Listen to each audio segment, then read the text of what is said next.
أفلا يتدبرون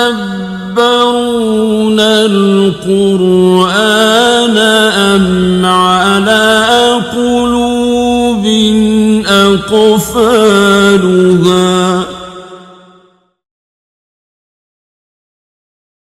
نحمده ونصلي ونسلم على رسوله الكريم أما بعد فأعوذ بالله من الشيطان الرجيم بسم الله الرحمن الرحيم اقترب للناس حسابهم وهم في غفلة معرضون آمنت بالله صدق الله العلي العظيم۔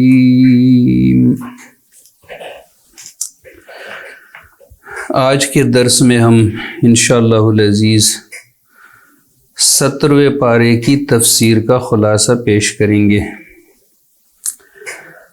اس پارے کی پہلی سورت ہے سورۃ الانبیاء۔ اس کا آغاز ہو رہا ہے سورۃ الانبیاء سے، مکی سورت ہے، اور سورت کا نام کسی خاص آیت سے ماخوذ نہیں ہے، بلکہ اس حدیث کے اندر انبیاء علیہم السلام کے واقعات کا تسلسل کے ساتھ ذکر آئے گا، اس لیے اس سورت کا نام رکھا گیا ہے سورۃ الانبیاء، جو نبی کی جمع ہے۔ اس پارے کا جو پہلا عنوان ہے، جو پہلا موضوع ہے، وہ رسالت ہے۔ جیسے مکی صورتوں کا میں بتا چکا ہوں کہ مکی صورتوں میں توحید، رسالت اور آخرت کا خصوصی تذکرہ ہوتا ہے، تو سب سے پہلا عنوان اس پارے کا رسالت ہے۔ یہ آیت نمبر 1 سے لے کر آیت نمبر 10 تک چلے گا۔ ابتدائی آیت میں تو آخرت کا ذکر ہے، لیکن جو مجموعی مضمون ہے ان 10 آیات کا، تو وہ نبی اکرم صلی اللہ علیہ وسلم کی رسالت ہے، اس کا اثبات ہے۔ فرمایا حساب کتاب کا دن لوگوں کے لیے عن قریب پہنچنے والا ہے، اور لوگ غفلت کے اندر منہ موڑے ہوئے ہیں۔ پھر اس کے بعد نبی اکرم صلی اللہ علیہ وسلم کے اوپر ان لوگوں کے اعتراضات۔ لوگوں کا سب سے بڑا اعتراض یہ تھا کہ یہ تو تمہاری طرح ایک بشر ہے، ایک انسان ہے تمہاری طرح۔ اللہ رب العزت نے قرآن مقدس میں اس کے کئی متعدد مقامات میں اس کا جواب دیا ہے کہ انسانوں کے پاس تو انسان ہی آئے گا نا۔ اگر زمین پہ فرشتے ہوتے تو اللہ فرشتے کو نبی بنا کے بھیج دیتا۔ انسانوں کی طرف انسان ہی نبی بنا کے بھیجا جاتا ہے، تاکہ وہ جو کچھ لوگوں کو بتائے تو اپنے عمل سے کر کے دکھائے بھی، تاکہ لوگوں کے سمجھ میں آ جائے کہ یہ کوئی ناممکن سی باتیں نہیں کر رہا، کوئی انسانی فطرت سے ماورا کوئی باتیں ہمیں نہیں بتا رہا کہ جس کے کرنے پہ ہم قادر ہی نہ ہوں۔ لہٰذا پیغمبر لوگوں کو جو کچھ بتا دیتا ہے اپنے عمل سے کر کے دکھاتا بھی ہے۔ تو آپ ہی کی طرح بشر ہے، آپ ہی کی طرح انسان ہے، وہ یہ سارے کام کر سکتا ہے، تو پھر آپ لوگ کیوں نہیں کر سکتے؟ اور اس کے ساتھ وہ سکون اور راحت والی زندگی گزارتا ہے، تو آپ لوگوں کی زندگی بھی اچھی ہو جائے گی۔ پھر ان لوگوں کا اعتراض تھا کہ یہ جادو ہے، پھر ان لوگوں کا اعتراض تھا کہ یہ شاعر ہے۔ اللہ تبارک و تعالیٰ نے ان ساری باتوں کا جواب دے دیا کہ شاعر کیا اسی طرح کا کوئی کلام پیش کر سکتا ہے تو پیش کرو۔ اگر کوئی بندہ جادوگر ہے اور اسی طرح کا کلام پیش کر سکتا ہے تو کرے، آپ لوگوں کے پاس بھی تو جادو ہے، جادوگر تو آپ لوگ بھی ہو۔ اگر کوئی بندہ شاعر ہے اور اس قسم کا کلام پیش کر سکتے تو کرو، پیش ہو۔ لیکن تم تو اس قرآن کی ایک چھوٹی سی سورت کا مقابلہ بھی نہیں کر سکتے، اور الزامات لگاتے ہو اللہ کے نبی کے اوپر کہ یہ شاعر ہے، یا یہ ساحر ہے نعوذ باللہ، یا یہ مجنون ہے نعوذ باللہ۔ اور پھر اللہ رب العزت نے جواب دیا کہ یہ تو آخری نبی ہے، اس سے پہلے 1,24,000 انبیاء علیہ السلام میں سے کون سا نبی ایسا تھا کہ جو بشر نہیں تھا؟ سارے ہی تو بشر تھے۔ اور ضمنی بات یہ ہے کہ سارے انبیاء علیہ السلام مرد بھی تھے، کسی عورت کو اللہ تبارک و تعالیٰ نے نبی بنا کے مبعوث نہیں فرمایا۔ لیکن یہ ان کے ساتھ کوئی زیادتی نہیں ہے، کوئی ظلم اور ناانصافی نہیں ہے۔ عورتوں کے اندر اللہ تبارک و تعالیٰ نے وہ صلاحیت نہیں رکھی کہ جو نبوت کے بوجھ اٹھانے کے لیے ضروری ہوتی ہے، اس لیے اللہ تبارک و تعالیٰ نے کسی عورت کو نبی بنا کے مبعوث نہیں فرمایا، لہٰذا یہ ان کے ساتھ کوئی ناانصافی نہیں ہے۔ اگر کسی بندے پہ اللہ تبارک و تعالیٰ بوجھ رکھ کے 2 من کا اور کوئی بندہ بوجھ اٹھانے کی صلاحیت رکھتا ہے آدھے من کا، تو یہ اعتراض نہیں کر سکتا کہ میں بھی 2 من کیوں نہ اٹھاؤں، آپ اٹھا ہی نہیں سکتے 2 من۔ اس لیے اللہ رب العزت نے مردوں میں وہ خاصیتیں اور صلاحیتیں رکھی ہے کہ جو اللہ نے عورتوں میں نہیں رکھی، لہٰذا اس پہ آج تک کسی نے اعتراض نہیں کی، کسی عورت نے اعتراض نہیں کیا۔ اگر ہمارے زمانے کے کچھ آزاد خیال عورتوں کا اس پہ اعتراض ہے تو نعوذ باللہ وہ تو ہم پہ اعتراض نہیں ہے، ان کا تو اپنے رب پہ اعتراض ہے۔ تو اللہ سے خود جا کے پوچھے کہ آپ نے کیوں ہمارے درمیان کسی کو نبی بنا کے نہیں بھیجا۔ یہ جو آزاد خیال عورتیں ہیں ان کا اعتراض ہوتا ہے، لیکن وہ اللہ کا نام لینے سے تھوڑا سا ان کو شاید کچھ شرم محسوس ہو تو مولیوں کا نام لیتے ہیں وہ، کہ مولیوں کا قانون ہم نہیں مانتے، مولیوں نے یہ کیا، مولیوں نے یہ کیا۔ مولیوں نے کچھ نہیں کیا، مولی تو صرف بیان کرتا ہے، قانون سازی ہم کر نہیں سکتے۔ یہ ساری چیزیں اللہ تبارک و تعالیٰ اور اللہ کے نبی حضرت محمد مصطفیٰ صلی اللہ علیہ وسلم کی بتائی ہوئی باتیں ہیں، ہم تو صرف لوگوں تک پہنچانے والے ہیں۔ دوسرا مضمون جو اس پارے کا ہے وہ آیت نمبر 11 سے لے کر آیت نمبر 18 تک ہے۔ اس کے اندر اللہ تبارک و تعالیٰ نے جو میں نے شروع میں بتایا تھا اس کا موضوع ہے، دوسرا موضوع تذکیر بایام اللہ۔ اللہ تبارک و تعالیٰ اپنے عذاب سے لوگوں کو ڈراتا ہے کہ میرے عذاب سے ڈرو۔ اگر آپ لوگ باز نہیں آئے تو آپ سے پہلے بھی لوگوں کے ساتھ جب لوگ باز نہیں آ رہے تھے تو ہم نے کئی بستیوں کو ہلاک کیا ہے، کئی قوموں کو ہم نے نیست و نابود کیا ہے۔ آپ لوگ ان سے زیادہ ہمارے لاڈلے اور پیارے نہیں ہو، آپ بھی انہی ہی کی طرح انسان ہو، انہی کی طرح میرے بندے ہو۔ اگر آپ لوگوں نے بھی میری اطاعت نہیں کی اور بندگی والی زندگی آپ لوگوں نے بسر نہیں کی تو آپ سے پہلے بھی ظالم لوگوں کا انجام تم دیکھ چکے ہو، پڑھ چکے ہو، تمہیں معلوم ہے کہ ہم نے ان لوگوں کے ساتھ کیا کیا۔ فرمایا اللہ رب العزت نے کتنی بستیوں کو ہم نے ہلاک کیا جب وہ ظالم تھی، اس کے بعد ہم نے اور قوموں کو بسایا۔ جب ان لوگوں نے ہمارے عذاب کے آمد کو محسوس کیا تو بھاگنے لگے، ہم نے کہا بھاگو نہیں، جس زندگی کے اندر جس علاقے کے اندر تم عیش کر رہے تھے اس کے اندر واپس جاؤ، اپنے گھروں میں جاؤ، اب تم سے سوال کیا جائے گا۔ پھر وہ لوگ چیختے رہے، چلاتے رہے کہ کاش کہ ہم ظالم تھے۔ ہاں یہی ان لوگوں کی پکار تھی، ہم نے ان کو ریزہ ریزہ کر کے رکھ دیا۔ اس کے بعد جو تیسرا عنوان ہے اس پارے کا، جو اس سورت کا بھی تیسرا عنوان ہے، وہ توحید ہے۔ یہ آیت نمبر 19 سے لے کر آیت نمبر 29 تک چلے گا، کیونکہ یہ لوگ اللہ کو مانتے تھے لیکن اللہ رب العزت کے ساتھ شریکوں کو بھی مانتے تھے، اللہ کے اختیارات میں اللہ کے ساتھ شرکا مانتے تھے، بے شمار بتوں کو مانتے تھے وہ لوگ۔ تو اللہ رب العزت نے ارشاد فرمائے وَلَهُ مَنْ فِي السَّمَاوَاتِ وَالْأَرْضِ، اللہ کی ہے تمام و مخلوق جو آسمانوں اور زمین میں ہے۔ یہ ساری چیزیں اللہ تبارک و تعالیٰ کی ہے، اور زمین و آسمان کی ساری مخلوق دن رات اللہ تبارک و تعالیٰ کی تسبیح میں لگے ہیں۔ کہ ان لوگوں نے اللہ کے علاوہ ایسے معبود بنائے ہیں کہ جو کسی کو پیدا بھی کر سکتے ہیں، انہوں نے تو آج تک کسی کو پیدا نہیں کیا۔ اور پھر فرمایا اگر زمین و آسمان میں اللہ کے علاوہ اور معبود بھی ہوتے تو یہ نظام کب سے ختم ہو چکا ہوتا۔ اس لیے اللہ رب العزت کا کوئی شریک نہیں ہے، کوئی ہمسر نہیں ہے۔ اور پھر فرمایا اللہ رب العزت نے کہ اگر آپ لوگوں کے پاس کوئی دلیل اور ثبوت ہے میرے شریک ہونے پہ تو پھر لے آؤ۔ پھر فرمائی یہ ذکر اور نصیحت ہے ان لوگوں کے لیے جو میرے ساتھ ہے اور جو مجھ سے پہلے گزرے ہیں۔ نبی علیہ الصلوۃ والسلام فرماتے ہیں بلکہ ان میں سے اکثر لوگ حق کو نہیں جانتے، یہ لوگ اس سے اعراض کرتے ہیں۔ پھر یہ لوگ کہتے ہیں کہ اللہ نے اپنے لیے بیٹا بنایا، فرمایا اللہ نے خود فرمایا پاک ہے اللہ، اللہ کا کوئی بیٹا نہیں ہے، جس کو تم بیٹا سمجھتے ہو وہ اللہ تبارک و تعالیٰ کی عزت والی مخلوق ہے، وہ اللہ کے حکم کے پابند ہے، کوئی اللہ کا بیٹا نہیں ہے۔ چوتھا مضمون ہے تذکیر بآلاء اللہ، اللہ تبارک و تعالیٰ اپنی رحمتوں کے ذریعے، نعمتوں کے ذریعے لوگوں کو نصیحت فرماتے ہیں۔ تو فرمائی یہ لوگ نہیں دیکھتے کہ زمین و آسمان ساتھ ملے ہوئے تھے، ہم نے ان کو جدا کیا، آسمان کو بلند کیا، زمین کو نیچے رکھا، پانی کے ذریعے ہم نے ہر چیز کو زندگی دی۔ پھر سائنسدان ریسرچ کرتے ہیں، تحقیق کرتے ہیں، ہماری تفاسیر نے بھی لکھا ہے کہ کوئی چیز ایسی نہیں ہے کہ جس کی حیات اور زندگی پانی کے بغیر ہو۔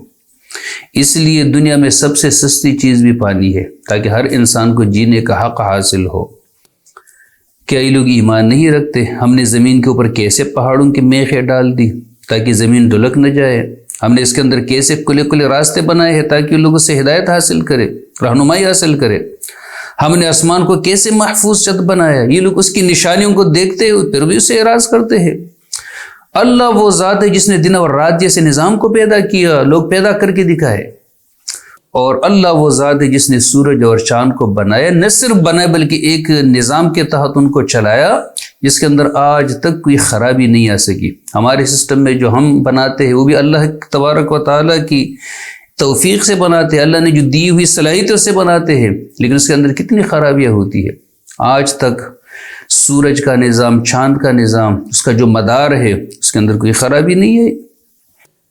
یہ جو 5 عنوان ہے اس سورت کا پارے کا، وہ تذکیر بالموت و ما بعد الموت، یہ بھی قرآن مقدس کا ایک مستقل عنوان ہے۔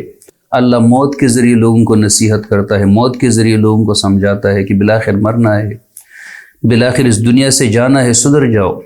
ہماری تفاسیر نے لکھا ہے اگر 3 چیزیں نہ ہوتی تو بنی آدم کبھی بھی گردن جھکا نہ لیتا، کبھی بھی اپنی گردن کو نہ جھکا دیتا۔ نمبر 1 موت، نمبر 2 بیماری، نمبر 3 غربت۔ موت، بیماری اور غربت، اگر یہ 3 چیزیں نہ ہوتی تو انسان کی گردن میں لمبا موٹا سریا ہے، کوئی بھی اس کی گردن کو جھکا نہیں سکتا۔ یہ 3 چیزیں ہوتی ہے تو بندے کی گردن جھک جاتی ہے۔ بیمار ہوتا ہے تو اللہ کے آگے گڑ گڑانے لگ جاتا ہے، غربت آ جاتی ہے تو لمبے لمبے تسبیحات لے کے اللہ کو یاد کر لیتا ہے، وظائف پوچھتے ہیں لوگ، مفتی صاحب وظیفہ بتاؤ، روزگار نہیں ہے، روزگار چھن گیا، لمبے لمبے تسبیحات، وظائف، روزگار ملنے کے بعد غائب۔ اسی طرح موت جب بندہ قریب آنے لگ جاتی ہے تو بہت سارے لوگ پھر سدھر بھی جاتے ہیں اور جھکتے بھی ہیں۔ فرمایا اللہ رب العزت نے، اے پیغمبر آپ سے پہلے ہم نے کسی بھی بندے کو دائمی زندگی نہیں دی، لہٰذا آپ کو بھی نہیں ملے گی۔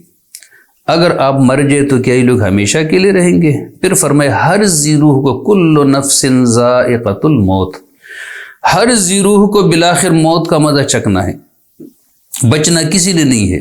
وَنَبْلُوكُمْ بِالشَّرِّ وَالْخَيْرِ فِتْنَةً، اور ہم اچھے اور برے حالات سے تمہیں آزما رہے ہوتے ہیں۔ وَإِلَيْنَا تُرْجَعُونَ، سب نے ہماری طرف پلٹنا ہے۔ چھٹا عنوان جو اس صورت کا اور اس پارے کا ہے وہ نبی علیہ الصلوۃ والسلام اور آپ صلی اللہ علیہ وسلم کی امت کے لیے تسلی ہے۔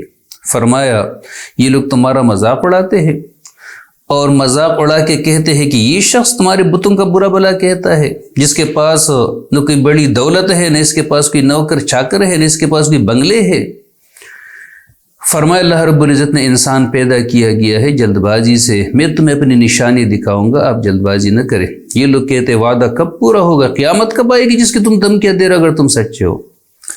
فرمایا اللہ رب العزت نے اگر ان لوگوں کو اس حالت کا ابھی علم ہوتا جب یہ لوگ اپنے چہروں سے، اپنے پیٹھ سے اور اپنے جسم سے آگ کو دفع نہیں کر سکیں گے، اچانک ان لوگوں کے اوپر قیامت آ جائے گی، یہ لوگ بدحواس ہو جائیں گے، تو یہ لوگ سدھر جاتے ہیں۔ پھر فرمایا اب سے پہلے بھی جتنے بھی انبیاء علیہ السلام ہے سب کا لوگوں نے مذاق اڑایا، طرح طرح سے مذاق اڑایا،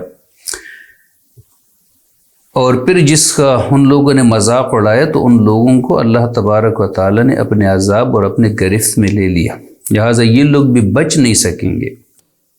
7واں عنوان جو اس سورت کا اور پارے کا ہے وہ توحید اور آخرت ہے، توحید اور آخرت۔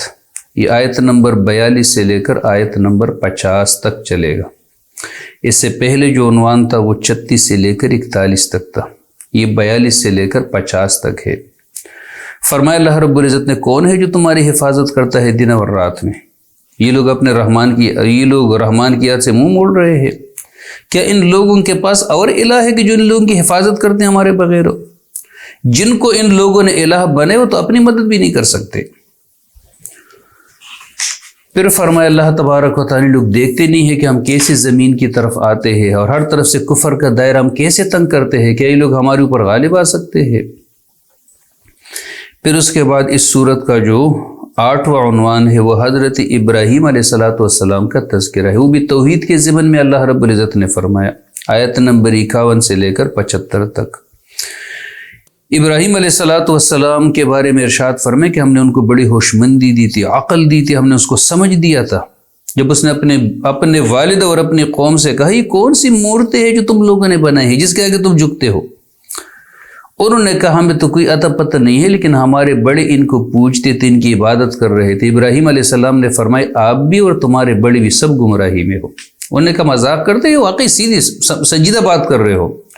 ابراہیم علیہ السلام نے فرمایا کیسے تمہارے رب ہو سکتے ہیں جن کو خود تراشتے ہو، خود بناتے اور خود پوجتے ہو؟ یہ صحابہ کرام جب جہالت کے دور سے آئے تھے، تازہ نئے تو ایک دوسرے کو پرانے واقعات سناتے تھے۔ تو ایک صحابی نے کہا ہمیں تو ہمارے بت نے بہت فائدہ دیا تھا۔ تو کسی نے پوچھا کیسے تمہیں فائدہ دیا؟ اس نے کہا ہم نے اپنے بت کو حلوے سے بنایا تھا، میٹھی چیز سے بنایا تھا۔ سفر پہ جا رہے تھے تو اس کو ساتھ میں رکھا تھا، اس کو نکالتے تھے، اس کی عبادت کرتے تھے۔ پھر راستے میں ایک جگہ ہمارا خرچہ ختم ہو گیا، تو جب ختم ہو گیا ہمارے پاس کھانے کی کوئی چیز نہیں تھی، تو اسی بت کو اٹھا کے اس کو توڑا اور اس کو کھایا۔ ہمارے بت نے ہمیں بڑا فائدہ دیا۔ تو خود تراشتے تھے، خود اپنے ہاتھوں سے بناتے تھے، جمع کرتے تھے، خود توڑتے تھے، خود مرمت کرتے تھے، خود لٹاتے تھے، خود اٹھاتے تھے، اور پھر ان کی عبادت بھی کر رہے تھے۔ تو ابراہیم علیہ السلام نے ارشاد فرمایا یہ تو رب ہو نہیں سکتا، رب تو تمہارا وہ ہے جو آسمان میں ہے، زمین میں ہے، جس نے سارے کائنات کو پیدا کیا ہے۔ میں اس بات کا گواہ ہوں، اور میں تمہارے بتوں کو نہیں چھوڑوں گا، توڑوں گا ان سب کو۔ اور بعد میں نے صرف دھمکی دی بلکہ سب کو توڑ دیا۔ اور لوگ واپس آگے کہتے کام کس نے کیا؟ تو کرنے والے لوگوں کو معلوم ہوتے ہیں کہ کون سے لوگ ہیں کرنے والے۔ برائی کرنے والے بھی لوگ جانتے ہیں، بھلائی کرنے والے بھی لوگ جانتے ہیں، غیرت والوں کو بھی لوگ جانتے ہیں، بے غیرتوں کو بھی لوگ جانتے ہیں۔ سب نے کہا کوئی نہیں کر سکتا سوائے ابراہیم کے، ابراہیم نے کیا ہوگا، کیونکہ ہم نے ایک نوجوان سے سنا تھا کہ جو ان کا تذکرہ کر رہا تھا، ان کو برا بلا کہہ رہا تھا۔ ابن عباس رضی اللہ تعالیٰ عنہما نے اس کی تفسیر میں لکھا ہے کہ اللہ نے کسی نبی کو نہیں بھیجا مگر جوان۔ سارے انبیاء علیہ السلام جب ان کو نبوت ملی تو نوجوانی میں ملی، اور فرمائے کسی بندے کو علم بھی حاصل نہیں ہوتا مگر جوانی میں۔ بڑھاپے میں بہت مشکل ہوتا ہے علم سیکھنا، حاصل کرنا، کیونکہ جیسے باقی قوتیں کمزور ہو جاتی ہے تو ذہن بھی کمزور ہو جاتا ہے۔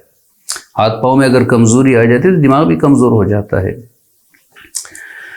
پھر اس کے بعد کہا کہ چلو اس کو لے آؤ لوگوں کے سامنے۔ ابراہیم علیہ السلام کو لائے گیا، ان سے پوچھا گیا آپ نے کیا؟ اس نے کہا نہیں، بڑے بت نے کیا ہوگا، پوچھ لے ان سے، پوچھ تو لینا، آپ تو کہتے ہیں نا ان کی عبادت کر رہے تو ان سے خود پوچھے کہ کس نے یہ کام کیا۔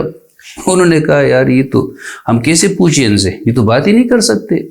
پھر فرمائے تو ایسی چیزوں کی کیوں عبادت کرتے ہو جو نہ تم سے بات کر سکتے ہیں، نہ تمہیں نفع دے سکتے ہیں، نہ تمہیں نقصان دے سکتے ہیں۔ لوگوں نے کہا چلو جو لوگ دلیل کی بات نہیں مانتے تو پھر وہ لوگ تشدد پہ اتر آتے ہیں، تو لوگوں نے کہا جلاؤ اس کو، اپنے بتوں کی مدد کرو، اپنے معبودوں کی مدد کرو۔ تو معبود تو مدد کے لیے ہوتا ہے، انہوں نے کہا اپنے معبودوں کی مدد کرو۔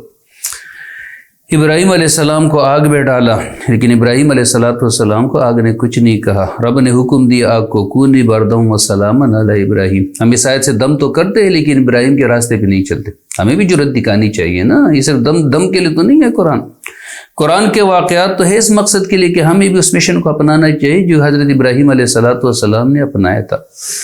آگ ٹھنڈی اور سلامتی والی ہو گئی۔ روایت میں آتے ابو دیکھ رہے تھے آگ میں، آگ کچھ نہیں کر رہی تھی۔ تو جب نکلے تو والد نے ابراہیم سے کہا نعم الرب ربک یا ابراہیم، ابراہیم تمہارا رب تو بڑا اچھا رب ہے، آگ میں بھی تمہاری حفاظت کی لیکن پھر بھی مسلمان نہیں ہوئے۔ جب ان کا کوئی بس نہیں چلا ابراہیم علیہ السلام کے اوپر تو پھر اس کے بعد اس کو نکال دیا، وہاں سے نکال دیا۔ وہ تھے اور بی بی سارہ تھی ساتھ میں، اور حضرت لوط علیہ السلام جو ابراہیم علیہ السلام کے بھتیجے تھے وہ تھے ساتھ میں، نکال دیے گئے۔ اللہ تبارک و تعالی نے اسماعیل دے دیے، اسحاق دے دیے، یعقوب دے دیے، سب کو اللہ تبارک و تعالی نے امام بنایا، رہنما بنایا لوگوں کا۔ لوط علیہ السلام کا مختصر قصہ ہے۔ پھر اس کے بعد حضرت نوح علیہ السلام کا، داؤد علیہ السلام کا، سلیمان علیہ السلام کا، ایوب علیہ السلام کا، یونس علیہ السلام، زکریا علیہ السلام کا۔ ان کے مختصر واقعات ہے آیت نمبر 76 سے لے کر 94 تک، اور اس کے اندر جو حکمتیں ہیں وہ پہلی بھی کئی دفعہ آ چکی ہے کہ پیغمبروں کا مشن کیا تھا، اللہ کی بندگی کرو اور طاغوت کی بندگی نہ کرو۔ لوگوں نے کیا جواب دیا؟ لوگوں نے حسب معمول وہی جواب دیا کہ آپ لوگوں کے پاس تو دنیا نہیں ہے، آپ لوگوں کے پاس تو دولت نہیں ہے۔ آج بھی ہم اپنے لیڈر کو اس کا جو انتخاب کرتے ہیں تو ہمارا زاویہ انتخاب کیا ہوتا ہے کہ لیڈر کون سا ہونا چاہیے؟ جس کے پاس بینک بیلنس زیادہ ہو، جس کے پاس بڑی بڑی گاڑیاں ہو، جس کے پاس بڑے بڑے بنگلے ہو، وہ ہمارا لیڈر ہو سکتا ہے۔ تو یہ نظریہ اس زمانے سے آیا ہمارے اندر۔ اس زمانے میں بھی لوگ نبی کی نبوت کے لیے یہ سمجھ رہے تھے کہ اس کے پاس مال و دولت زیادہ ہو، اس کے پاس نوکر چاکر زیادہ ہو، جبکہ قرآن مقدس میں اللہ تبارک و تعالی نے دو چیزوں کو وہ معیار قرار دیا اللہ رب العزت نے۔ جب طالوت کو لوگوں کا بادشاہ بنائے تو لوگوں کا اعتراض تھا، تو فرمایا اللہ رب العزت نے وَزَادَهُ بَسْطَةً فِي الْعِلْمِ وَالْجِسْمِ، اللہ رب العزت نے اس کو علم میں بھی وسعت دی اور جسمانی طور پہ بھی فٹ ہے۔ تو سارے پیغمبر جسمانی طور پہ فٹ تھے، ان کے اندر کوئی جسمانی بیماری نہیں تھی، اور علم کے اندر اللہ تبارک و تعالی نے ان کو فوقیت دی تھی۔ تو لیڈر کے لیے دو کلیدی شرطیں ہیں، نمبر ایک وہ علم کے اندر فائق ہو، نمبر دو وہ جسمانی طور پہ بھی فٹ اور مضبوط ہو۔ باقی مال و دولت اور یہ چیزیں اس سے کسی کی صلاحیت نہیں بڑھتی، بڑے ہمارے لوگوں پہ اس کے اثرات ہوتے ہیں، ذہنی اثرات ہو۔ اس صورت کا جو 10واں عنوان ہے وہ مختلف قسم کے نصائح ہے۔ یہ آیت نمبر 94 سے لے کر 112 اس پہ صورت ختم ہو جائے گی۔ اس کے اندر اللہ تبارک و تعالی نے قیامت کا بھی تذکرہ فرمایا، لوگوں کے معبودان باطلہ کا بھی اللہ رب العزت نے تذکرہ فرمایا، جنت اور جہنم کا بھی تذکرہ فرمایا اللہ رب العزت نے، اور پھر اس کے بعد آخر میں اللہ تبارک و تعالی نے اپنی توحید کا تذکرہ کر کے اس صورت کو ختم کیا۔ اس کے بعد جو اس پارے کی دوسری صورت ہے سورۃ الحج، مدنی صورت ہے، اور آیت نمبر 27 میں حج کا لفظ آیا ہے، تو وہی سے صورت کا نام لیا گیا ہے سورۃ الحج۔ پہلا عنوان جو اس صورت کا ہے، جو اس پارے کا 11واں نمبر عنوان ہے، وہ آخرت ہے، آیت نمبر 1 سے لے کر آیت نمبر 10 تک۔ اللہ رب العزت نے ارشاد فرمایا، اے لوگ اپنے رب سے ڈرو، قیامت کے دن کا زلزلہ بہت عظیم زلزلہ ہوگا۔ جب وہ زلزلہ آئے گا تو تم دیکھو گے دودھ پلانے والی خاتون اپنے شیرخوار بچے سے غافل ہو جائے گی، اور عورتوں کے حمل گر جائیں گے۔ آپ لوگوں کو دیکھیں گے جیسے لوگ نشے میں ہیں، نشے میں نہیں ہوں گے، لیکن اللہ کا عذاب بڑا شدید ہے۔ اور پھر اس کے بعد فرمایا، اگر تم آخرت کے بارے میں شک میں ہو تو شک کیوں کرتے ہو؟ شک تو اس بات پہ کرتے ہو نا کہ انسان ریزہ ریزہ ہو جاتا ہے، ذرہ ذرہ، پھر اس میں روح کہاں سے آ جائے گی؟ تو اللہ رب العزت نے ارشاد فرمایا، ہم نے تو آپ کو پیدا ہی مٹی سے کیا، پھر آپ کو پانی کی ایک حقیر بوند سے ہم نے پیدا کیا، تو اس بوند کے اندر کہاں حرکت تھی؟ کہاں اس کے اندر روح تھی؟ کہاں اس کے اندر ہڈیاں تھی؟ کہاں اس کے اندر پٹے تھے؟ کہاں اس کے اندر دماغ تھا؟ کہاں اس کے اندر بینائی تھی؟ تو جب حقیر نطفے سے ہم تمہیں بنا سکتے اور پیدا کر سکتے ہیں، تو مٹی سے پھر سے پیدا کرنا کون سا کوئی دور کی بات ہے؟ پھر فرمایا، ہم نے تمہیں پانی کے ایک حقیر بوند سے پیدا کیا، پھر ماؤں کے پیٹ کے اندر اس کو ایک وقت مقررہ تک ٹھہرایا، اس کارخانے کے اندر خوبصورت انسان ہم نے پیدا کیا، پھر بچے کی صورت میں تمہیں دنیا کے اندر نکال کے لے آئے، پھر تم اپنے جوانی تک پہنچ جاتے ہو، پھر بڑھاپے تک پہنچ جاتے ہو۔ اسی طرح یہ دنیا کا سفر تمہارا تمام ہو جاتا ہے، تو ہم آپ کو پھر سے بھی زندہ کریں گے۔ کیا تم زمین کو نہیں دیکھتے؟ غیر آباد زمین ہوتی ہے، اس کے اندر گٹھلیاں اور یہ بیج پڑے ہوتے ہیں، اور بارش برسنے کے بعد فوراً ہریالی آ جاتی ہے۔ تو تمہیں پیدا کرنا کون سا کوئی دور کی بات ہے، کوئی بعید بات ہے؟ قیامت لازماً آ جائے گی، اس میں کوئی شک نہیں ہے، اور اللہ جو لوگ قبر میں پڑے اللہ ان کو اٹھائے گا۔ پھر اس کے بعد اس صورت کا جو اگلا عنوان ہے، پارے کا 12واں عنوان، وہ توحید اور آخرت ہے، آیت نمبر 11 سے لے کر آیت نمبر 25 تک۔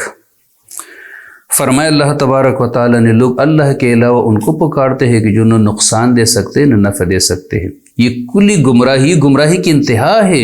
ان کو پکارتے ہیں کہ جن کو نقصان دینا قریب تر ہوتے اس کے نفع سے، بدترین ہے اس کا مولا اور بدترین ہے اس کا رفیق۔ پھر اس کے بعد آخرت کا تذکرہ اللہ رب العزت نے کیا، اعمال صالحہ کا، برے اعمال کا تذکرہ کیا ان لوگوں نے، جنت کا، جہنم کا تذکرہ کیا۔ 13واں عنوان ہے اس کا، بیت اللہ شریف اور قربانی، بیت اللہ شریف اور قربانی، آیت نمبر 26 سے لے کر آیت نمبر 38 تک، 38 تک، کہ جب ہم نے تجویز کی ابراہیم علیہ السلام کے لیے خانہ کعبہ کی جگہ، خانہ کعبہ پہلے سے بنا ہوا تھا، طوفان نوح میں شہید ہو گیا تھا، پھر ہم نے ابراہیم علیہ السلام سے اس کو بنوایا۔ تو ایسا نہیں ہے کہ پہلے بنانے والے ابراہیم تھے، اس سے پہلے زمین پہ، روئی زمین پہ سب سے پہلا گھر جو اللہ کا بنا ہے تو وہ بیت اللہ شریف ہے۔ اور ہم نے ابراہیم سے کہا تھا کہ ہمارے ساتھ کسی کو شریک نہیں ٹھہرانا، میرے گھر کو پاکیزہ رکھو، طواف کرنے والوں کے لیے، یہاں قیام کرنے والوں کے لیے، رکوع سجدہ کرنے والوں کے لیے، اور پھر لوگوں کو اعلان دو۔ تو ابراہیم علیہ السلام نے اس دن اعلان کیا بنانے کے بعد، اور پوری دنیا میں اللہ تبارک و تعالی نے اس کو غیبی طور پہ سارے لوگوں کو پہنچا بھی دیا۔ اور پھر اس کے بعد وہ اس زمانے سے لے کر آج تک انسانوں کے لیے ایک بہت بڑا مرکز بنا ہوا ہے۔ پھر ضمناً یہاں قربانی کا بھی تذکرہ ہے۔ فرمایا اللہ رب العزت نے، ہرگز اللہ رب العزت کو قربانی کا گوشت اور خون نہیں پہنچتا، اللہ کو تمہاری طرف سے تقوی درکار ہے۔ اسی طرح اللہ نے جانوروں کو تمہارے لیے مسخر کیا ہے تاکہ تم اللہ کی بخشی ہوئی ہدایت کے مطابق اس پہ اللہ کا نام لو اور احسان کرنے والوں کو خوشخبری دو۔ اس پارے کا جو 14 نمبر عنوان ہے وہ قتال فی سبیل اللہ ہے۔ 2 آیتوں کے اندر اللہ رب العزت نے اس کو بیان فرمایا، اور مفسرین حضرات نے لکھا آیت نمبر 39-40 کہ یہ قتال اور جہاد کی اجازت کے حوالے سے سب سے پہلی آیت ہے۔ اس سے پہلے قتال منع تھا کہ ابھی آپ لوگ نماز، روزہ، ان چیزوں پہ توجہ دے دو، اپنی اصلاح کرو، تبھی تلوار نہیں اٹھاؤ۔ یہ ہجرت کے بعد پہلی آیت تھی جس میں اللہ رب العزت نے اجازت دی، وَزِنَ لِلَّذِينَ يُقَاتِلُونَ بِأَنَّهُمْ ظُلِمُوا، اللہ نے اجازت دی ان لوگوں کو جن کے خلاف قتال کیا جا رہا ہے کیونکہ وہ مظلوم ہے، اور اللہ تبارک و تعالی تمہاری نصرت اور مدد کے اوپر قادر ہے۔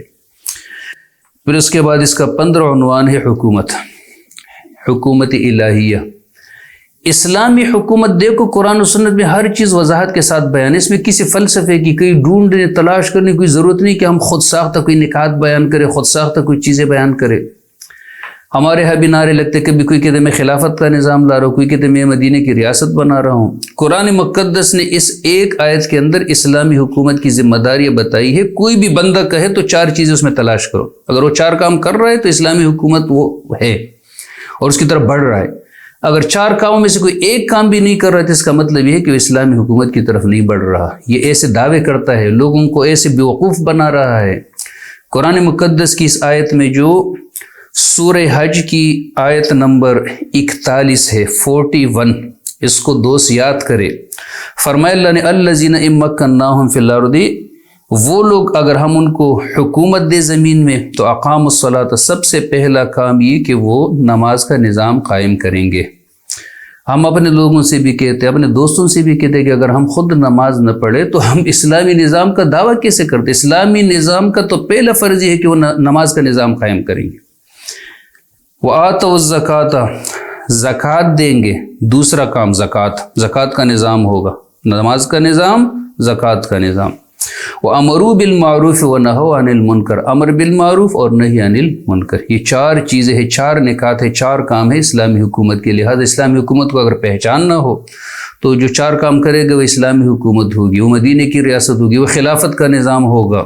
اور اگر یہ 4 کام نہیں کریں گے تو ان کا دعویٰ ہوگا جو لوگوں کو بیوقوف بنانے کے لیے ہوگا۔ سارے معاملات اللہ کی طرف پلٹ کے جائیں گے۔ پھر اس کا جو 16واں عنوان ہے منکرین رسالت کے لیے اللہ نے دھمکی دی ہے، آیت نمبر 42 سے لے کر 57 تک، کہ اگر یہ لوگ تمہیں جھٹلاتے ہیں تو آپ سے پہلے نوح علیہ السلام کی قوم نے بھی جھٹلائے، عاد و سمود نے بھی جھٹلائے، ابراہیم کی قوم نے بھی جھٹلائے، لوط علیہ السلام کی قوم، مدین والوں نے بھی، موسیٰ علیہ السلام کی قوم نے بھی، لیکن جب میں نے پکڑ لیا تو لوگوں کی چیخیں نکل گئی۔